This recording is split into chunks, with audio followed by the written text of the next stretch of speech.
Bonjour tout le monde et bienvenue sur ce tutoriel qui va être destiné un petit peu aux gens qui débutent en informatique et qui va vous montrer, vous parler un petit peu de la sécurisation du réseau domestique et de votre ordinateur. Des conseils de base élémentaires mais qui parfois ne sont pas appliqués. Alors j'ai préparé un petit PowerPoint qui va me servir de pense-bête pour les thèmes. Donc c'est parti. La première chose, les mots de passe. Les mots de passe sont bien souvent omis. Par exemple, je vais vous montrer ce qu'il ne faut pas faire. Donc, je me déconnecte ici. Et au niveau de mon Windows 8, j'ai ma session qui n'est pas protégée par un mot de passe. Alors évidemment, pas besoin de vous décrire pourquoi c'est important, ne serait-ce qu'en cas de vol, si c'est un ordinateur portable ou même un ordinateur en cas de vol ou de perte, vous allez vos données seront accessibles et ce sera vraiment au niveau sécurité, on va avoir accès à toutes vos informations personnelles. Il faut savoir que dans l'ordinateur, que ce soit les mails ou les choses comme ça, tout est accessible ensuite. De plus, si quelqu'un au niveau du hacking pirate votre ordinateur, ce sera relativement facile s'il n'y a pas de mot de passe. Donc je vais vous montrer ici sur Windows 8 comment faire pour protéger votre session pour ceux qui ne le savent pas. Vous faites un clic droit ici sur le petit logo Windows, vous allez dans le panneau de configuration. Sur tous les systèmes d'exploitation, ça se passera sur le panneau de configuration et les comptes utilisateurs. Par contre ici, en fonction du système que vous avez, ça va être un peu différent. Donc ici j'ai mon compte local qui est administrateur. Vous allez ici, vous faites ça et vous allez sur modifier par exemple l'avatar du compte, ce sera dans les paramètres et ici vous avez les options de connexion. Voilà. Et ici vous pouvez ajouter un mot de passe à votre session. Il y a plusieurs façons de faire, en voilà une, et sur les autres systèmes, si vous ne vous y retrouvez pas, je vous encourage à aller voir sur Google. Vous aurez des informations assez facilement à ce sujet. Donc on a vu les mots de passe, ajouter un mot de passe évidemment. Choisir des mots de passe complexes, évidemment parce que les mots de passe style à éviter ce sont le nom des enfants, les dates de naissance et j'en passe. Primo parce que ce seront des mots de passe qui vont être très facilement révélés si quelqu'un vous pirate par exemple et vous connaît. Donc il vaut mieux utiliser des mots de passe complexes. Qu'est-ce qu'un mot de passe complexe ? Alors je suis ici sur le site de Norton qui met à disposition un générateur de mots de passe. Donc on va voir ici qu'un mot de passe complexe, donc c'est vous pouvez ici générer un mot de passe complexe. L'idéal c'est d'avoir des lettres en majuscules, en minuscules, des chiffres, des caractères spéciaux, style arrobas, point d'exclamation, et ne pas répéter par exemple les mêmes caractères. Ici on vous explique un petit peu pourquoi c'est important et vous avez d'ailleurs ici des mots de passe à proscrire 1, 2, 3, 4, 5, 6 AZERTY, le nom de votre enfant, enfin voilà. Et évitez d'utiliser toujours le même mot de passe pour tous vos comptes. Alors ici on va générer un mot de passe en cliquant sur générer les mots de passe.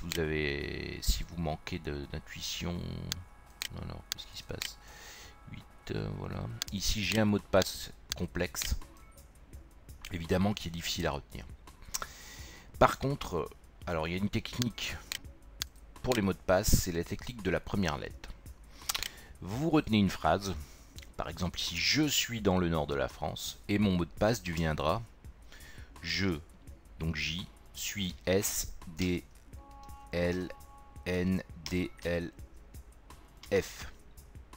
Donc c'est en fait la première lettre de chaque mot d'une phrase que vous retenez. Je suis dans le nord de la France et je sais qu'après c'est J, S, D, L, N, D, L, F. Et donc ça vous permettra de retenir plus facilement le mot de passe. Ensuite, la technique de la phonétique. Alors toujours dans mon bloc-notes, petite démonstration. Je retiens une phrase assez rigolote d'ailleurs bien souvent. Donc par exemple G2LOQ et mon mot de passe deviendra G2LOQ. Et donc ça vous permettra de le retenir assez facilement. Il existe d'autres méthodes pour retenir plus facilement des mots de passe, mais ces deux-là sont assez intéressantes. Ensuite, la protection logicielle. Ajouter un antivirus, un anti-malware.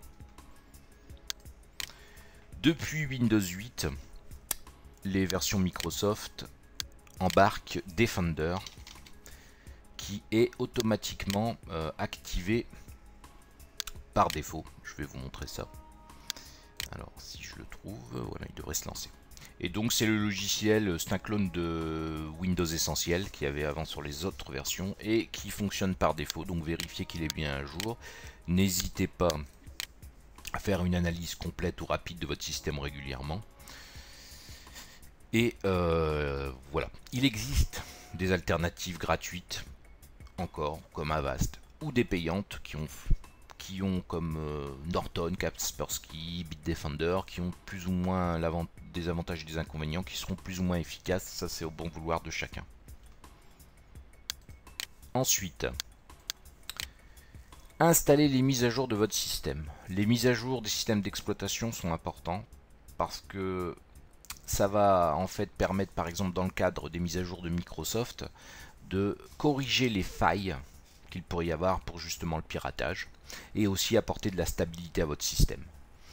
Donc pour les mises à jour, en fonction des systèmes, c'est différent, mais là je vais vous montrer sur Windows 8, pardon.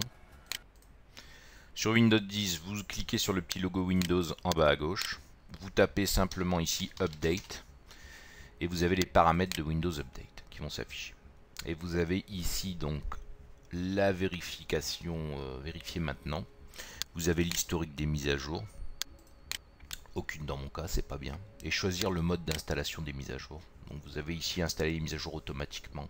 Vous choisissez vos paramètres, le principal étant que ce soit fait assez régulièrement. Au niveau, donc on continue. Et ensuite gérer le pare-feu. Alors pour le pare-feu, ça va être pareil. Vous en avez à intégrer dans tous les systèmes Windows. On a tendance à le désactiver. Donc on va aller paramètres ici du pare-feu. Ici il est activé, mais on a tendance quand on a des soucis à le désactiver assez facilement. Ce qu'il ne faut pas faire. Si vous avez des soucis avec des logiciels qui seraient bloqués par le pare-feu, vous pouvez aller simplement dans les paramètres avancés pour gérer vos entrées et sorties au niveau du pare-feu. C'est-à-dire que vous pouvez ajuster ici des règles. Je ne rentrerai pas dans le détail, ça ferait l'objet d'un tuto. Des règles de trafic entrant et sortant. Et pour ceux qui sont un peu plus novices, vous avez même, je pense, un assistant ici qui vous permet d'autoriser les logiciels installés sur votre machine. Donc c'est pas très compliqué à mettre en place. Si elle ne se trouve pas dessus, vous avez ici autorisé une autre application. Vous allez dans la liste en disant je veux par exemple que l'application SkyDrive, hop, ok, puisse ici être autorisé dans le privé, dans le public. Enfin voilà, donc c'est pas très compliqué. Ensuite, adapter les paramètres de sécurité. Effectivement, on a tendance aussi à omettre certaines choses, notamment par exemple au niveau de l'écran de veille. Vous allez ici sur le bureau, vous faites un clic droit personnalisé. Vous allez ici dans écran de veille et par exemple ici vous cochez à la reprise demander l'ouverture de session.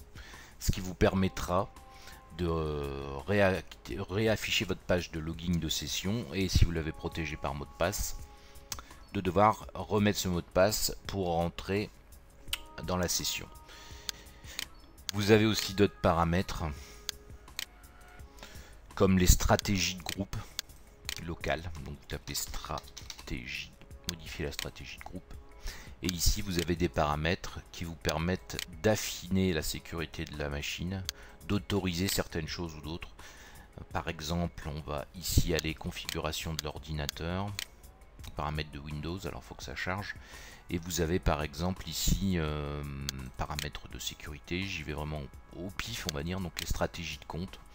Donc vous avez justement ce qu'on parlait, la stratégie de mot de passe. Donc vous pouvez affiner, conserver l'historique des mots de passe, la durée de vie maximale d'un mot de passe, la durée de vie minimale, enregistrer les mots de passe, le chiffrement c'est pas très intéressant, mais vous avez des paramètres où vous allez pouvoir autoriser par exemple la durée de verrouillage des comptes. Ici elle n'est pas appliquée, mais vous pouvez définir des paramètres pour toutes ces choses au niveau de l'ordinateur et même donner l'accès à certaines catégories et pas d'autres, par exemple aux connexions réseau et etc.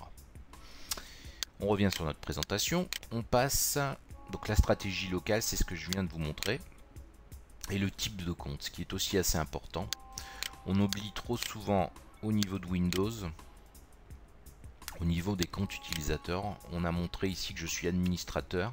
Je peux créer des comptes et modifier le type de compte. Vous allez avoir le compte standard et le compte administrateur. L'administrateur de la machine, il faut savoir que si vous créez une session pour un utilisateur, votre enfant ou un invité, bon, l'invité par défaut va avoir des droits restreints.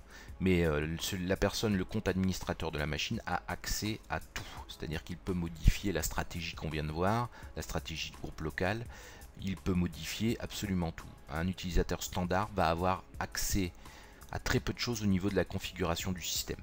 Donc c'est aussi important d'adapter le type de compte, surtout pour les enfants ou des choses comme ça. On pense souvent à passer tout en administrateur pour être tranquille, mais au niveau de la sécurité, c'est pas terrible. Voilà.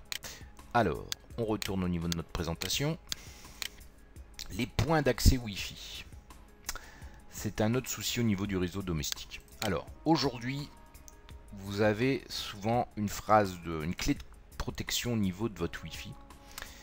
Et cette clé de protection est maintenant, pour les nouvelles box, aujourd'hui nous sommes en 2016, en WPA2. C'est-à-dire que c'est une phrase assez complexe et que vous pouvez même définir. Donc ce que je vous conseille, c'est de passer cette protection en WPA2.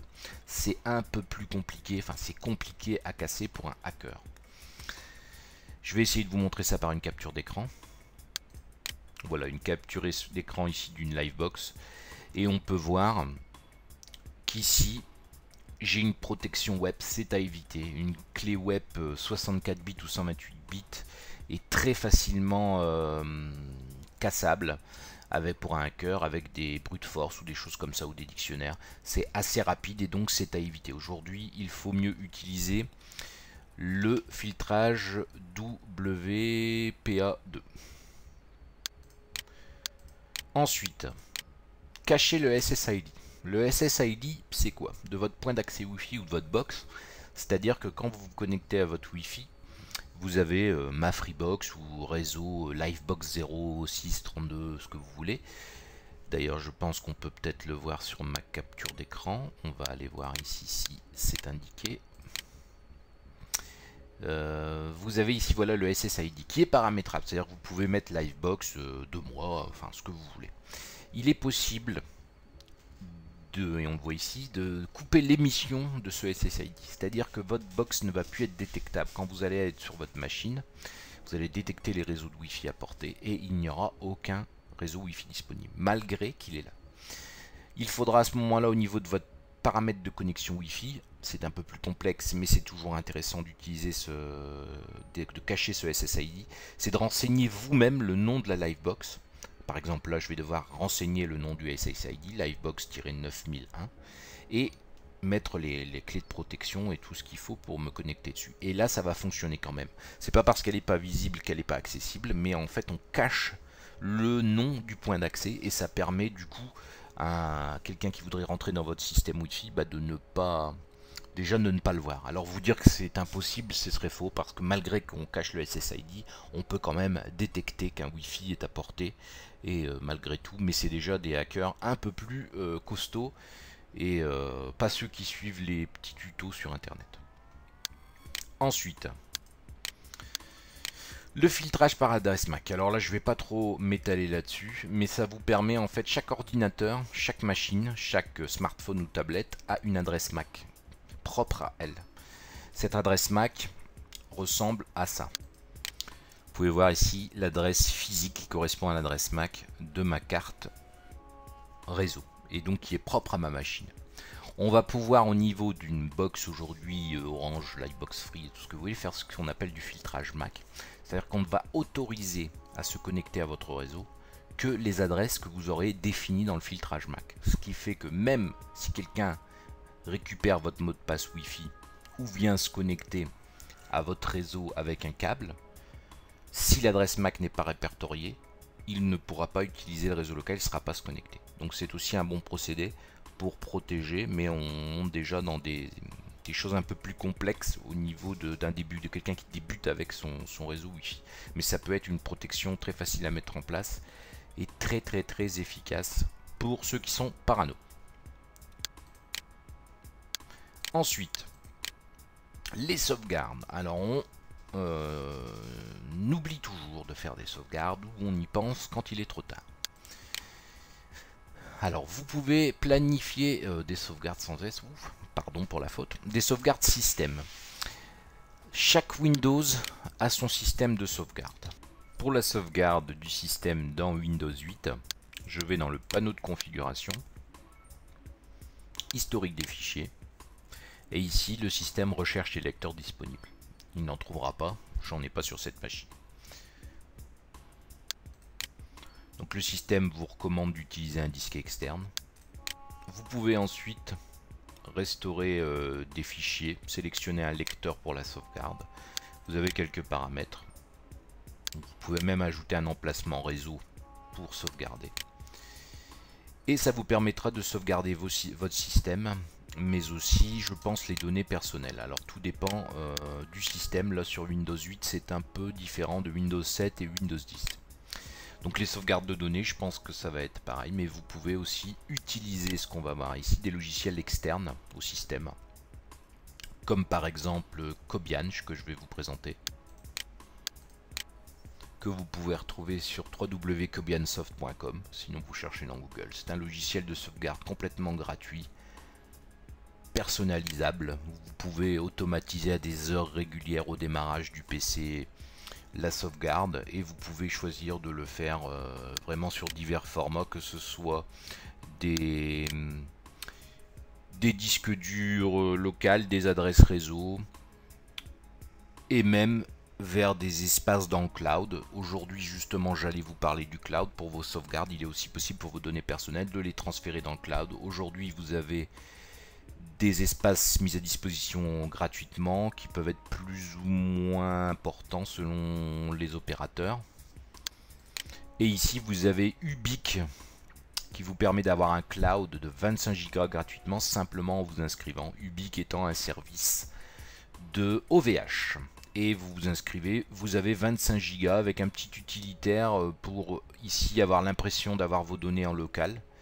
Et ce dossier qui va être sur votre machine va se synchroniser automatiquement sur le cloud, et donc avec un accès par mot de passe et avec une adresse mail, vous pourrez, en cas de perte de votre système de vol ou simplement de virus, restaurer ce que vous avez sauvegardé sur ce cloud de n'importe quelle machine du moment que vous avez un accès à Internet.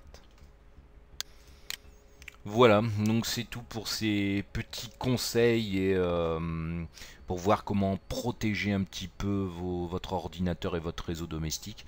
Ce sont des conseils de base, je le répète, mais on oublie trop souvent de s'y tenir, et ça peut poser parfois des problèmes. Donc voilà, j'espère que ce petit tuto vous sera utile, et pour ceux qui connaissaient déjà tout ça, ça sert toujours un petit rappel. Voilà, à bientôt pour un prochain tuto, n'hésitez pas à vous abonner. Au revoir.